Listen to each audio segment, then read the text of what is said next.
Ladies and gentlemen, welcome back. The last time I left you, we were discussing And Justice for All and how I believe, to this day, it is the most debatable Metallica album released. Although a lot of people would disagree with me on the fact that And Justice for All was the most debated with the next entry in the discography. The self-titled album by Metallica, or more popularly known as the Black Album, would be a departure from the formula that a lot of people were used to when Metallica first came out on the scene. They were known as a band that wanted to play fast, they wanted to live fast, and they just wanted to conquer the world. When the Black Album was released, the only thing that I can imagine, considering that when it was released, I wasn't even born at the time. At least I don't think I was. This is the album that began to divide Metallica fans. You had the fans who thought they sold out. They've gone mainstream now. They're trying to appeal to a larger audience. Instead of being themselves, they've decided to do whatever mass media wants them to be. They wanted to be an MTV band, is what I'm trying to say. And then you have another group which says this is Metallica evolving. This is the way that they're maturing as musicians, that they're becoming more adult, if you will. Granted that I'm not particularly fond of the Black Album. It was the first Metallica album I'd ever heard. You can thank my mother for that. And when I first heard this, I can honestly say that I've never heard an album quite like it. I can understand why, to this day, it is one of the most popular hard rock heavy metal albums ever released. With songs like Enter Sandman, Sad But True, Wherever I May Roam, Nothing Else Matters, The Unforgiven. There are just singles galore off of this album that get constant radio airplay to this day.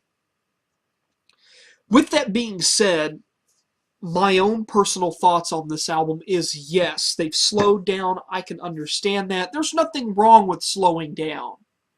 I mean, you gotta slow down sometime. You can't play thrash 24/7. But you still do have some fast-paced tracks on this album, such as Holier Than Thou or The Struggle Within. Personally, this album, to me, it's okay. It's not the best, it's not, in my opinion, the best Metallica album ever released, but it's okay. And really, I'm really trying to go through this without starting a war here.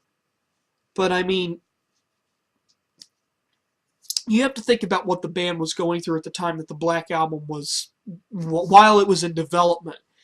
They have a new producer, Bob Rock, whose reputation really came under fire when he started to work with Metallica, because he was known for bands like some of the glam metal bands such as Motley Crue in the 80s. And a lot of people, when they heard that he was doing the album, thought that it was going to, well, be a lot more like glam metal, which I can't really see how they would have thought that, but that was the thought at the time. Granted, the production of this album is greatly improved over its predecessor. There still are some things that bother me. I feel like the drums drown out everything. And that's not to say that the production of the drums or guitars are bad in any way. I mean, the drum production on this album is fantastic. Some of the best drumming, the best drum sound I've ever heard is present on this album. And this album, 20 years from now, it'll probably still be selling as many copies as it is now. It's constantly being bought by newcomers to the heavy metal genre.